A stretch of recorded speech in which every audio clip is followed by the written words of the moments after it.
Hello friends, my name is Rohit Gupta. Welcome to my channel Knowledge Hub. So today we are going to discuss on basics of stock market. So मेरे channel पे आपको knowledge के videos मिलेंगे. I'm just sharing my experience with you all. So आज हम stock market, basics of stock market, बिल्कुल बहुत ही ज़्यादा बेसिक्स पे बात करेंगे. फिर धीरे धीरे हम आगे बढ़ेंगे. तो मेरे वीडियोस बिगनर्स और एक्सपीरियंस दोनों देख सकते हैं. ठीक है. सो पहला टॉपिक हमारा रहेगा प्राइवेट कंपनी और लिमिटेड कंपनी में मेन डिफरेंस क्या है. ठीक है. दूसरा हमारा टॉपिक है प्रमोटर्स होल्डिंग क्या होती है. तीसरा हमारा टॉपिक है एनएसई बीएसई क्या होता है. चौथा हमारा टॉपिक है निफ्टी 50 और सेंसेक्स क्या होता है. पांचवा हमारा टॉपिक है इनडायरेक्ट इन्वेस्टमेंट और डायरेक्ट इन्वेस्टमेंट क्या होता है. और लास्ट हमारा टॉपिक है डिविडेंड्स क्या होता है. ठीक है. तो हम स्टेप बाय स्टेप बात करते हैं कि इसमें क्या क्या डिफरेंस है और डिटेल में हम लोग डिस्कस करेंगे. ठीक है. सो प्राइवेट कंपनी, पहला टॉपिक बताऊंगा private company versus limited company.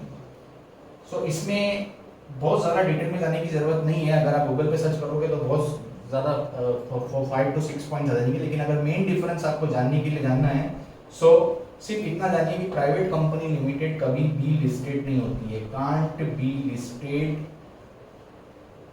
In stock market. ठीक है. अभी स्टॉक मार्केट ध्यान रखिए क्योंकि मैंने एनएसई बीएसई आपको समझाया नहीं है. तो ये स्टॉक मार्केट में लिस्टेड नहीं हो सकती. मतलब इन कंपनियों में आप स्टॉक मार्केट के थ्रू इन्वेस्ट नहीं कर सकते. ठीक है. जबकि लिमिटेड कंपनी ये लिस्टेड हो सकती है स्टॉक मार्केट में, लेकिन ऑनर या प्रमोटर्स की मर्जी हो तो. मैंडेटरी नहीं है. अगर वो चाहते हैं कि हमको मार्केट से फंड लेना है हमारे बिजनेस को एक्सपांड करने के लिए, तो वो स्टॉक मार्केट में हमारा ये कंपनी को लिस्टेड करके वहां से फंड रेज कर सकते हैं एक्सचेंज ऑफ शेयर्स. ओके. ठीक है. अब ये मेन डिफरेंस हो गया. ये हमारा प्राइवेट कंपनी लिमिटेड कंपनी मैंने आपको बता दिया. अब हम बात करते हैं प्रमोटर्स होल्डिंग की. जैसे मैंने अभी प्रमोटर्स होल्डिंग का वर्ड यूज किया था, इसी के कारण मैंने ये टॉपिक इसके बाद इसलिए लिया. बहुत से एक्सपर्ट, स्टॉक मार्केट एक्सपर्ट इस टॉपिक को इस पैरामीटर को मिस करते हैं. दिस इज द रीजन मैंने ये बेसिक्स में रखा.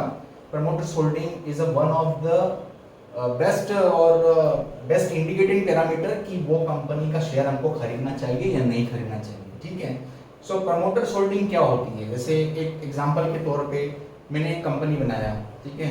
कोई भी एक कंपनी ले लो, लाइक बाइक का कंपनी बनाया और मेरी वाइफ के नाम पे 50% शेयर है और मेरे नाम पे 50% है. सो ऑनरशिप कितनी होगी? 50-50%. So we are the promoters. जो कंपनी को खड़ा किया, ऑनरशिप दिया, दैट इज कॉल्ड प्रमोटर्स. ठीक है. कंपनी होल्डिंग का मतलब होता है कितने शेयर्स होल्ड किए. सो 50% मेरी वाइफ ने किया, 50% मैंने किया. So that is called holdings. ठीक है. सो आप प्रमोटर्स होल्डिंग देखिए कैसे. मैंने जैसे बताया कि ये बहुत क्रिटिकल पैरामीटर है इंडिकेटिंग का कि कोई स्टॉक आपको खरीदना चाहिए या कब सेल करना चाहिए. अगर ये प्रमोटर्स होल्डिंग कंटिन्यूसली आपका गिरता चला जाए, गिरता मतलब जुलाई में -2% सेल कर दिया, फिर -3% और सेल हो गया, -4%, इस कंपनी में गड़बड़ है. इस कंपनी से जितनी जल्दी आप एग्जिट ले लो उतना अच्छा है, क्योंकि कहीं ना कहीं इंटरनल प्रॉब्लम है, तभी प्रमोटर्स अपने शेयर्स बेच रहे हैं. Okay. So please note down this. ये बहुत क्रिटिकल. आप कहीं कॉपी पेन लेके बैठे हैं तो प्लीज प्रमोटर्स होल्डिंग पे बहुत ज़्यादा ध्यान दीजिए. बाकी सब पैरामीटर्स भी देखना होता है, लेकिन इससे आपको एक इंडिकेशन मिल जाता है. ये जनरली ये पैरामीटर जो है प्रमोटर होल्डिंग, ये स्मॉल कैप में बहुत काम आता है. जो स्मॉल कैप की कंपनियाँ होती हैं ना, जो अभी शुरू हुई है, चलेगी नहीं चलेगी, प्रमोटर्स, ये जो प्रमोटर्स हैं उनको मालूम पड़ जाता है. जो स्टार्टअप्स है जो लिस्टेड हो जाते हैं लिमिटेड कंपनी रेगुलेशन लेने के बाद, और उसके बाद थोड़ा टाइम चलती है, 5 से 6 साल, ऐसी बहुत सारी कंपनी है जो लुढ़क गई बहुत जल्दी. वो इसी कारण हुआ है क्योंकि प्रमोटर्स रैपिडली डिक्रीजिंग ऑर्डर में वो शेयर्स बेचते चले गए. तो ये इंडिकेशन है कि आप बस 2 या 3 यहाँ तक देखिए, अपने शेयर एग्जिट कर लीजिए. अगर लॉस में जा रहा है तो लॉस में चलेगा. जीरो से तो अच्छी है ना. आप जितना माइनस में करेंगे उतना आपको ही नुकसान है. ठीक है. So promoters holding is a very critical, इसलिए मैंने इस पर ज़्यादा टाइम लिया है. सो अभी नेक्स्ट टॉपिक पे हम डिस्कस करते हैं, दैट इज एनएसई और बीएससी, हम बीएससी और एनएससी की बात करेंगे। ठीक है, सो एनएससी आपने ये नाम काफ़ी सुना होगा, जो बिगनर्स है उन्होंने भी सुना होगा। आजकल तो ये स्टॉक मार्केट प्लेटफॉर्म ऐसा हो गया है जो विजिबिलिटी ज़्यादा हो गई है, तो इतना नॉलेज सब रखते हैं, लेकिन फिर भी डिस्कस करते हैं। मुझे लगा बेसिक से स्टार्ट कर रहे हैं तो ये जानकारी लेना जरूरी है। तो एनएससी इज नथिंग, ये कुछ नहीं, ये सब्जी मंडी है स्टॉक मार्केट की, स्टॉक मार्केट की सब्जी मंडी। मैं तो ऐसे ही समझाता हूँ और ऐसे ही समझा है मैंने, स्टॉक मार्केट की सब्जी मंडी। ठीक है, तो ये स्टॉक मार्केट की सब्जी है, इसमें बहुत सारे कंपनीज के शेयर होंगे, इसमें भी बहुत सारी कंपनी के शेयर होंगे, सेम कंपनीज के शेयर होंगे, बस ये सब्जी मंडी है। कोई से भी इससे कोई फर्क नहीं पड़ता, आप एनएससी के शेयर उठाओ, बीएससी के, दोनों के आप शेयर प्राइस देखेंगे तो ऑलमोस्ट इक्विवेलेंट ही होते हैं। बस ये दोनों सेपरेट हमारे इंडिया में दोनों सब्जी मंडी चलती है। ठीक है, सो ये सिर्फ सब्जी मंडी है, इतना ही ध्यान रखिए। एनएससी बीएससी में और जानने की जरूरत नहीं। अगर फुल फॉर्म जानना है तो इसको हम जानते हैं नेशनल स्टॉक एक्सचेंज, और बीएससी का मतलब होता है बॉम्बे स्टॉक एक्सचेंज। तो बॉम्बे स्टॉक एक्सचेंज से आपको याद आया होगा, ठीक है, कुछ याद आया होगा, बाद में बताएंगे। ठीक है, सो निफ्टी 50 वर्सेस, हमारा नेक्स्ट टॉपिक होता है निफ्टी 50 वर्सेस सेंसेक्स। ठीक है, सो निफ्टी 50 और सेंसेक्स में क्या डिफरेंस है, ऐसे बहुत सारे और भी ग्रुप्स होंगे, उसके बारे में डिस्कस करेंगे। पहले निफ्टी 50 और सेंसेक्स के बारे में डिस्कस करते हैं। सो निफ्टी 50, ये 50 नाम से ही लग रहा है। ठीक है, निफ्टी 50 ये 50 कंपनियों का एक ग्रुप है। ठीक है, 50 कंपनीज का ग्रुप है, जिसमें बहुत सारी कंपनी हो सकती है। मैं छोटे अक्षरों में लेकर आऊँ, बोलिए, टाटा मोटर्स, अदानी पावर, ठीक है, एमआरएफ टायर्स भी हो सकता है। मुझे कंपनीज के 50 कंपनीज के नाम याद नहीं, लेकिन मैं मोटा मोटा आपको एग्जांपल देने के लिए बता रहा हूँ। ठीक है, तो ऐसी बहुत सारी कंपनियां होंगी, जो 50 कंपनियों का एक ग्रुप बना हुआ है, जिस दैट इज कॉल्ड निफ्टी 50। ठीक है, ये होता है दूसरा Sensex, that is called 30 company का ग्रुप। ठीक है, उसमें भी 30 कंपनीज होती है और उसका एक ग्रुप होता है, दैट इज कॉल्ड सेंसेक्स। ठीक है, सो निफ्टी 50 और सेंसेक्स में उससे इससे ज़्यादा कुछ है नहीं, यही बेसिक है, निफ्टी 50 और सेंसेक्स। अब बात करते हैं इनडायरेक्ट और डायरेक्ट इन्वेस्टमेंट पे। तो इनडायरेक्ट डायरेक्ट इन्वेस्टमेंट थोड़ा ध्यान से समझिएगा।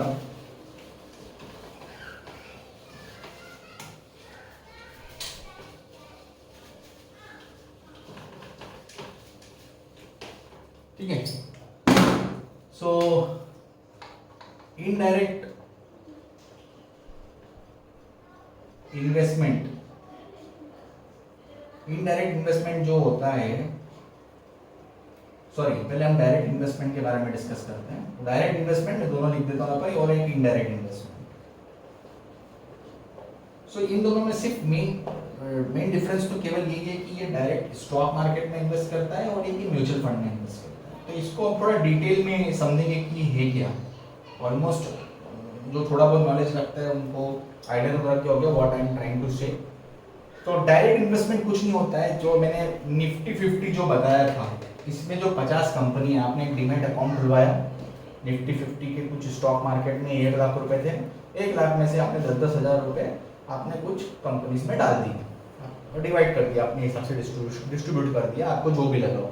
ठीक है, कि ये टाटा मोटर्स ठीक है, अदानी ठीक है, ये बड़ा बड़ा कंपनी है, इनमें मेरा पैसा डूबेगा नहीं, तो आपने बाइफरकेशन करके इक्वल वेटेज करके सभी में डिवाइड कर दिया, that is called stock market. आपने डीमैट में अकाउंट खुलवाया, फंड ऐड किया डीमैट अकाउंट में और डायरेक्ट इन्वेस्ट कर दिया, that is called direct investment. ठीक है, डायरेक्ट आपने उस कंपनी में इन्वेस्ट, ठीक है, उस कंपनी के बिजनेस में इन्वेस्ट किया, अगर मैं सही टर्मिनोलॉजी यूज करूँ तो। ठीक है,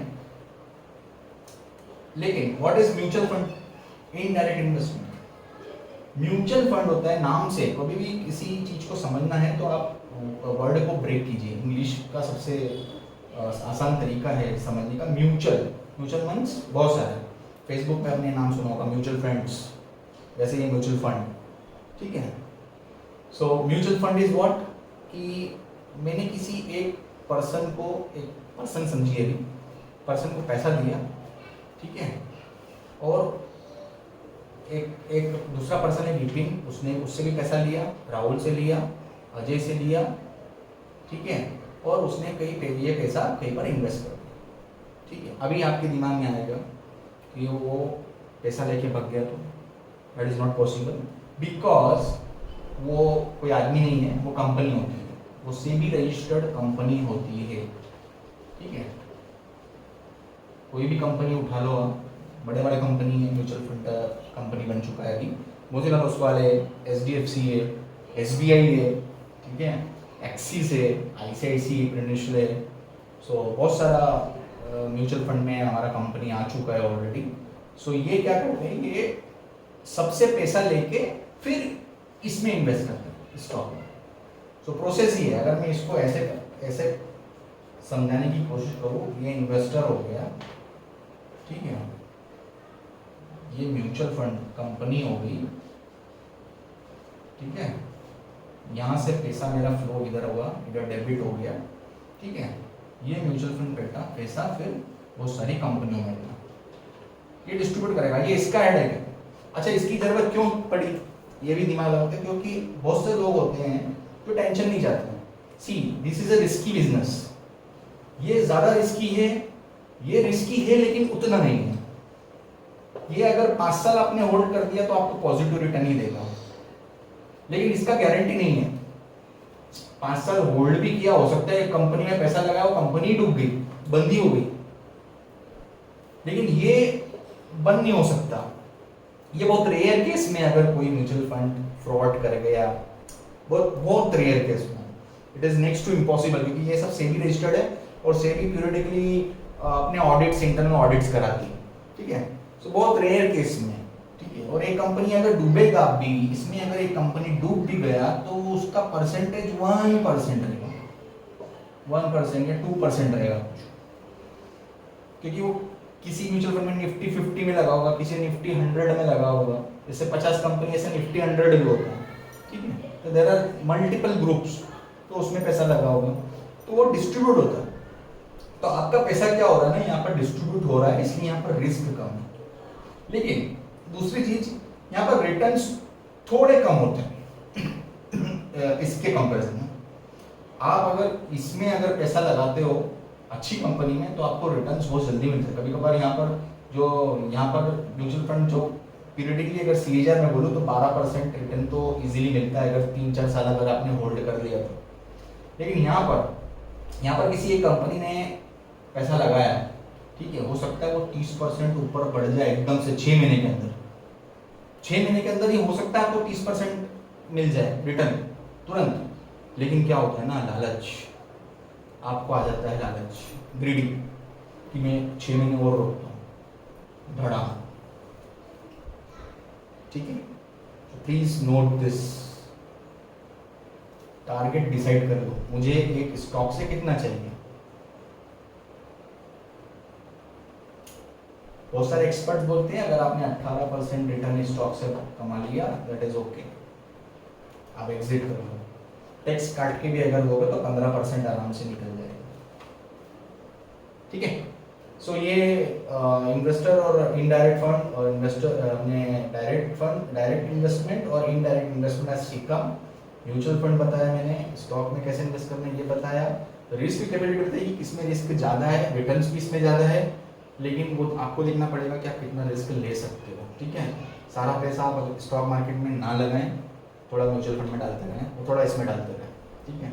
पोर्टफोलियो को डाइवर्स करें, वो आगे भी हम डिस्कस करेंगे, पोर्टफोलियो को कैसे डाइवर्स करना है, डाइवर्सिफाई करना है। अभी हम डिस्कस करते हैं हमारे लास्ट टॉपिक पे, वो है डिविडेंड्स, ठीक है। अभी डिविडेंड क्या होता है मैं यही नीचे ही समझा देता हूँ आपको, रब करने का जरूरत नहीं है। डिविडेंड्स क्या होता है, डिविडेंड्स ये होता है कि कोई भी कंपनी जब प्रॉफिट अच्छा कर रही होती है, अच्छा परफॉर्म कर रही होती है, तो वो हमारे इन्वेस्टर्स को कुछ अमाउंट देती है, एक सर्टेन अमाउंट डिक्लेयर करती है, टाइम क्वार्टरली भी हो सकता है, हाफ ईयरली भी हो सकता है, ईयरली भी हो सकता है। तो वो ईयरली और क्वार्टरली एक अमाउंट डिसाइड करती है कि जितने भी मेरे इन्वेस्टर हैं, इसका एक डेट होता है, ठीक है, that is called ex date, ठीक है। और एक होता है रिकॉर्ड डेट। इसमें ये दोनों का मतलब मैं समझाता हूँ। एक्स डेट कुछ नहीं होता है, एक्स डेट आपका ये होता है कि इस दिन के पहले आपके वो शेयर आपके अकाउंट में होने चाहिए periodically for safer side. I am saying record date में भी होंगे तो आपको डिविडेंड मिल जाएगा। मान लो एक कंपनी ने 100 रुपये पर शेयर डिविडेंड डिक्लेयर किया, तो इसमें फायदा क्या है? मैं इसलिए बोलता हूँ कि डिविडेंड वाली कंपनीज लेनी चाहिए, वो आगे भी डिस्कस करेंगे, लेकिन डिविडेंड क्या है पहले ये समझिए। तो डिविडेंड से एक तो ये चीज मालूम पड़ती है कि अगर कोई कंपनी डिविडेंड दे रही है तो मतलब वो प्रॉफिट है। तो मेरा जो मैंने अगर 1 लाख उस पर्टिकुलर कंपनी में शेयर में लगाया तो वो इतनी डूबने तो नहीं वाली है एटलीस्ट, क्योंकि वो कंपनी डिविडेंड दे रही है तो ऑलरेडी वो प्रॉफिट में है तभी वो डिविडेंड दे रही है ना, लॉजिक ये, ठीक है। सो 100 रुपये पर शेयर उसने डिक्लेयर किया, आपने मान लो 50 शेयर की खरीदे हैं तो 5000 आपको शेयर क्रेडिट हो जाएंगे। इसमें टीडीएस भी कटता है कुछ, ठीक है, प्लीज नोट डाउन। यहाँ पर टीडीएस भी कट के कुछ आपको अकाउंट में डायरेक्ट अकाउंट में क्रेडिट होता है। तो आपके शेयर एज इट इज रहे, फोकर में 5000 रुपये मिल गए, ठीक है। अब ये चाहो तो आप इसको वापस री इन्वेस्ट भी कर सकते हो और शेयर खरीद सकते हो, या कहीं वो किसी और के शेयर भी खरीद सकते हो, या आप कहीं पे भी यूज कर सकते हो इस अमाउंट को।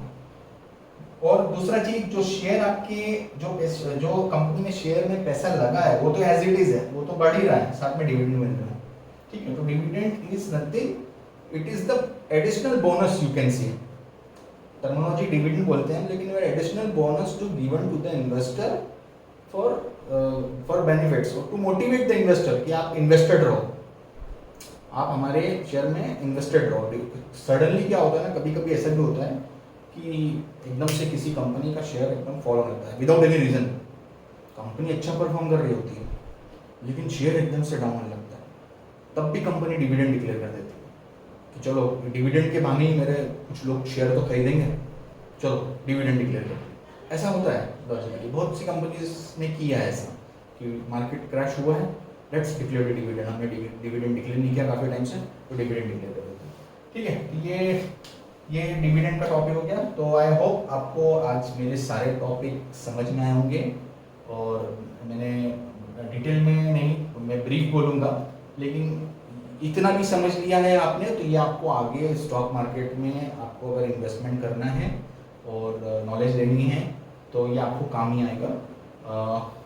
सो आज के लिए इतना ही। नेक्स्ट मेरे सेशन देखने के लिए please like and share my video and also subscribe my channel, please requesting you.